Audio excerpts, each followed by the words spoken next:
Hello प्यारे बच्चों, आशा करता हूँ आप सभी अच्छे होंगे।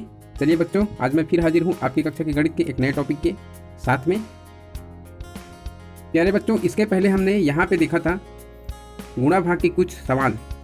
यदि आप इन सवालों को नहीं देख पाए हैं तो अभी इस वीडियो जो देख रहे हैं, इस वीडियो के डिस्क्रिप्शन बॉक्स में जा करके देख सकते हैं। चैप्टर नंबर 3 पार्ट 16 नंबर का वीडियो लिखा होगा, उसमें क्लिक करके देख सकते हैं।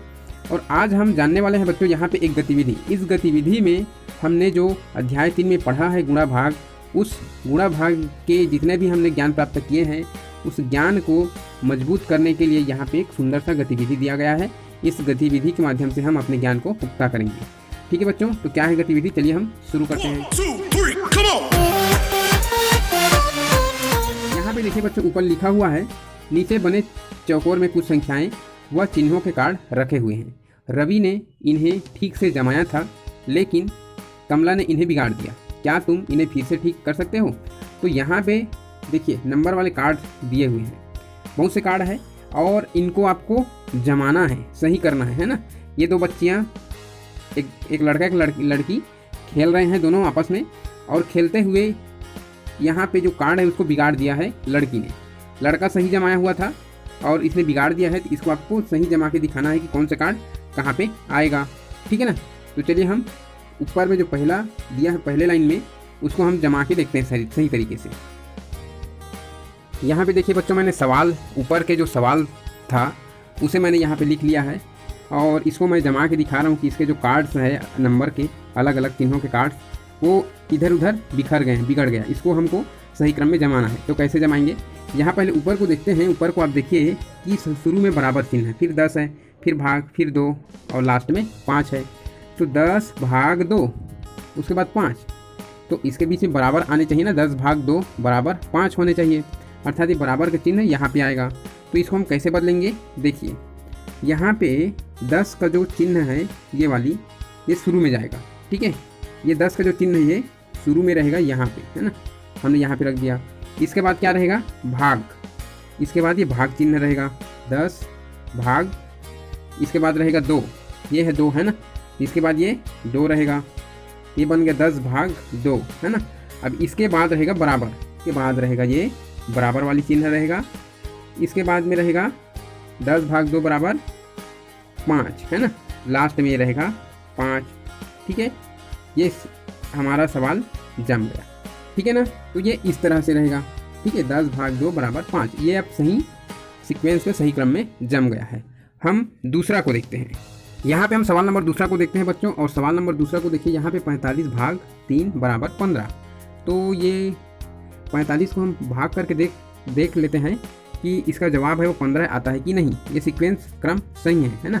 तो 45 को हम जब भाग करके देखते हैं, 45 भाग 3, ठीक है, तो ये उत्तर इसका 3 एकम 3। यहाँ से 4 में से 3 कटने पर 1 बचता है और ये 15। ठीक है, तो 3 पंचे 15, ये अर्थात जवाब सही है। और ये जो सीक्वेंस लिखा हुआ है सवाल का, यह भी सही है। तो ये सवाल नंबर दूसरा सही क्रम में जमा। इसके जो कार्ड्स हैं सवाल के, ये सभी कार्ड्स सही क्रम में जमे हुए हैं। हम अगला सवाल देखते हैं। चलिए बच्चों, हम तीसरे सवाल को देख लेते हैं। और तीसरा में क्या दिया हुआ है? ऊपर में देखिए क्या है, 3 गुणा 12, ये अगले डिब्बे में है, या अगला कार्ड जो है 4, लास्ट में दिया है बराबर, अर्थात ये क्रम गलत है ना। सवाल के आखिरी में बराबर का चिन्ह नहीं आता है, आखिरी में उत्तर आता है ना। उत्तर से पहले बराबर का चिन्ह होता है। तो चलिए हम इसको देखते हैं। यहाँ पे देखिए सवाल में यदि हम इसको ले गुणा के रूप में, 3 गुणा 12, तो 12 की 36 होता है, जो कि इस क्रम में 36 नहीं है। तो ये 3 गुणा 12 नहीं होगा। तो क्या 12 गुणा 4 होगा? तो 12 चौक 48 होता है, वह भी नहीं होगा। और इसमें सिर्फ गुणा का चिन्ह दिया हुआ है, तो क्या करेंगे?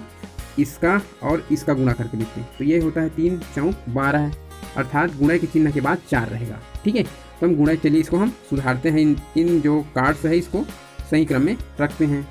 तो यहाँ पे जो कार्ड है ना, वो कार्ड शुरू में जो कार्ड है वो सही है। ठीक है, शुरू में जो कार्ड है, ये 3 का कार्ड, ये यहीं पर रहेगा, ये राइट। इसके बाद गुणा का चिन्ह रहेगा। ठीक है, तो ये हम गुणा के चिन्ह को लगा देते हैं, यहाँ पे गुणा का चिन्ह रहेगा। ठीक, इसके बाद क्या रहेगा? 4 आएगा। 4 ये जो यहाँ पे है वो 4, गुणा के चिन्ह के बाद 4 आएगा। ठीक है, ये हो गए 3 गुणा 4। इसके बाद क्या आएगा, इसके बाद बराबर का चिन्ह आएगा, ठीक है ना। तो हम ये बराबर के चिन्ह को यहाँ पे लगा देते हैं, 3 × 4 बराबर यहाँ आएगा। इसके बाद क्या आएगा, 12 लास्ट में आएगा।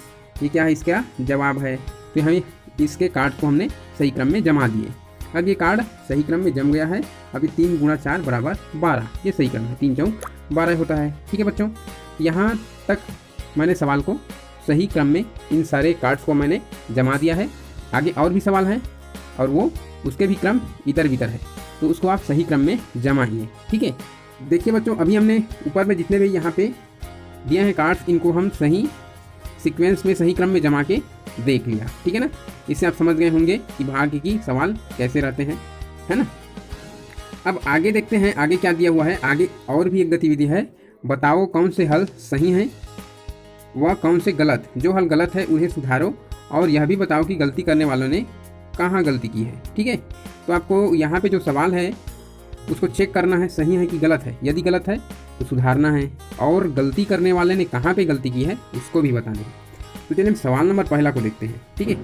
अब इस सवाल नंबर पहला को देखिए, इसमें 81/7 किया गया है, ठीक है, और उत्तर आया इसमें 10। तो 81/7 अर्थात कहने का मतलब है कि 81 रुपये को 7 लोगों में बराबर बराबर बांटने से ये 10 रुपये मिलेगा, ऐसा इसने हल किया है। तो क्या 81 रुपये को 7 लोगों में बांटने से 10 रुपये मिलेगा? 7 लोगों में यदि हम बांटेंगे तो 10 रुपये 70 रुपये भी हो सकता है ना। 81 रुपये तो और ज़्यादा मिलेंगे, ठीक है। अर्थात ये गलत किया हुआ है। तो गलत किया हुआ है तो कहाँ पे गलती किया है उसको आपको सुधारना है। तो चलिए हम यहाँ पे सुधारेंगे। तो हम यहीं पे बाजू में कर लेते हैं 81/7, ठीक है। और इसमें देखिए 7 एकम 7 को यहाँ पे 8 के नीचे लिखना चाहिए, वो यहाँ पे लिखे हैं, ठीक है। मान लीजिए कि उसने ये पूरे को दहाई को भी इकाई में बदल लिया है और 81 इकाइयाँ बना ली है। तो इकाइयाँ बन गई है, उसके बाद वो यदि भाग पड़ रहा है, घटाना कर रहा है, तो 81 में 7 घटाने पर 74 आना चाहिए, जबकि ये 1 लाया है, अर्थात ये गलत है। यदि 1 आया है तो इसको 8 के नीचे रखना चाहिए, तब 1 आएगा, है ना। इसने गलती की है। तो चलिए हम सही कैसे सुधारेंगे। 7 एकम 7 हम यहाँ लिखेंगे 7 को, ठीक है।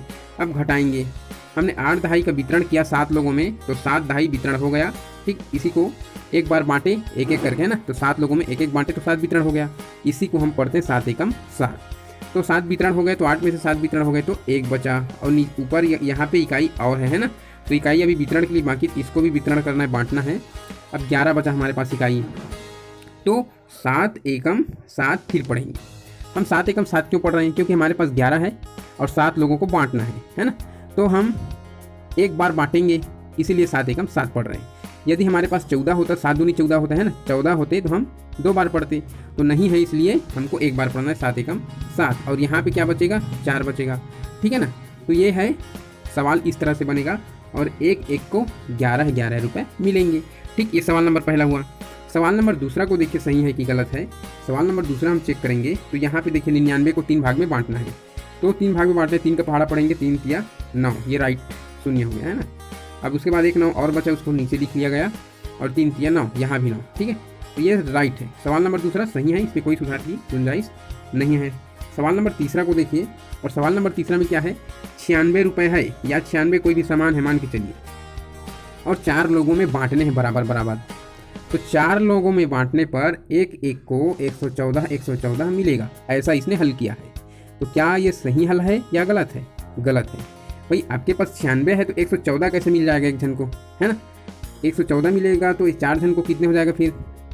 456 हो जाएगा, है ना। जबकि 456 हमारे पास है ही नहीं है, 96 है ना। तो 96 को हमको 4 लोगों में बांटना है, कितने कितने रुपए मिलेंगे। हम तो ये हम जान गए कि ये गलत है, तो हमको सुधारना भी है ना, जो गलत है उसको सुधारने हैं। तो यहाँ से हम सुधारने की कोशिश करते हैं। 96/4, ठीक। अब 4 देखिए यहाँ पे 9 है, 9 दहाई है यहाँ पे, और 9 दहाई को हम बांटेंगे 4 लोगों में। ये 4 लोगों में बांटना है ना। तो 4 लोगों में बांटने पर क्या होगा? ये 9 को बांटेंगे तो एक बार बांटेंगे 4 खत्म होगा, दूसरे बार में 8 और 1 बच जाएगा, है ना। 9 में से 8 खत्म हो जाएगा और 1 बचेगा, तो 2 बार बांटने पर 8 खत्म हो रहे हैं। उसी को हम पढ़ते हैं 4 दूनी 8, ठीक। और ये 1 यहाँ पे बचेगा, ठीक है। अब हमने 2 बार बांट दिए, 8 खत्म हुआ, 1 बचा। अब यहाँ पे इकाई और बचा 6 बांटने के लिए, है ना। ये 16 बन गया। अब ये 4 चौके 16, ठीक। अर्थात एक एक जन को 24 मिलेगा, ठीक, ये सवाल ऐसे बनेगा। ठीक है, समझ गए आप। नीचे और भी सवाल है, नीचे में यहाँ और भी सवाल है, सवाल नंबर चौथा, पाँचवा और छठा। ठीक है, ये सवाल नंबर चौथे, पाँचवें और छठवें को आप स्वयं चेक करिए, ये सही है या गलत है, इसको बताइए। सही है उसको सुधारना नहीं है, सही है लिख देना है। ठीक है, और जो गलत है उसको उसके बगल में खाली जगह है, वहाँ पे आपको सुधार के बताने हैं। तो ये आपके लिए क्या है, होमवर्क है बच्चों, इसको आप ज़रूर याद करिए, याद से लिख के रखिए नोटबुक में कि ये आपका होमवर्क है, आपको इसको करके ग्रुप में भेजना है। ठीक है बच्चों, हम आगे देखते हैं और क्या है। आगे यहाँ पे देखिए क्या लिखा है, तुमने पहले भी इबारती सवाल बनाए हैं, अब नीचे लिखे तथ्यों के लिए भी इबारती सवाल बनाओ। अब यहाँ पे तथ्य लिखा गया है सवाल, इनके लिए हमको इबारती सवाल बनाने हैं। ठीक है, तो चलिए हम देखते हैं सवाल। यहाँ पे जो तथ्य पहला है इसके लिए हम देखते हैं, तथ्य पहला 125 भाग 5, तो इसके लिए हम करके देखते हैं। यहाँ पे देखिए बच्चों, मैंने 125 भाग 5 के लिए एक सवाल बना के रखा है, और सवाल ये है 125 कंचे को 5 डिब्बे में बराबर बराबर भरना है। ठीक है, तो प्रत्येक डिब्बे में कितने कितने कंचे आएंगे, ये हो गया सवाल 125 भाग 5 के लिए। ठीक है, ऐसे आपको इबारती सवाल बनाने हैं। कुछ सवाल मैं बना के दिखा रहा हूँ कि सवाल कैसे बनाना है। ठीक है, मैंने एक सवाल बता दिया, अब दूसरा भी देख लेते हैं कि दूसरा सवाल कैसे बनेगा। दूसरा सवाल ये है बच्चों, देखिए दूसरा सवाल में क्या है, 53 गुणा 4। तो 53 गुणा 4 के लिए मैंने ऐसे बनाया है सवाल, एक गेंद 53 रुपये में मिलता है, तो 4 गेंदें कितने रुपए में आएंगे। अब कितने रुपए में आएंगे, ये क्या है, सवाल है ना, 4 गेंदें कितने रुपए में आएंगे, तो ये गुणा के लिए सवाल है। नीचे मैंने सवाल बना दिया, इबारती सवाल। तो ऐसे ही सवाल आपको भी बनाने हैं। ये सवाल नंबर दूसरा हो गया। तीसरा क्या है देखते हैं, यहाँ पे देखिए बच्चों, सवाल नंबर तीसरा क्या है, 15 धन 15 धन 15 के लिए हमको इबारती सवाल बनाने हैं।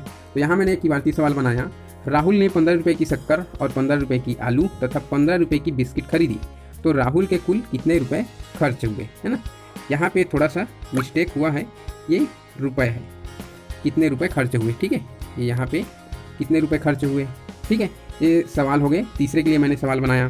तो आप भी नीचे जितने भी और भी तथ्य दिए हुए हैं, जैसे कि यहाँ पे है ना, यहाँ पे और भी तथ्य दिए हुए हैं, इन तथ्यों के लिए आप भी स्वयं सवाल बनाइए, इबारती सवाल, और हमारे ग्रुप में भेजेंगे। ये आपके लिए मैंने होमवर्क दिया है, ये इन तथ्यों के लिए आप सवाल बनाइए और हमारे ग्रुप में शेयर करिए। ठीक है बच्चों, तो आज हमारा ये चैप्टर नंबर 3 समाप्त हुआ है। कल हम देखेंगे चैप्टर नंबर 4 भिन्न को। ठीक है बच्चों, तो आज के लिए बस इतना ही। आप वीडियो से बने रहे, इसके लिए आपको थैंक यू सो मच।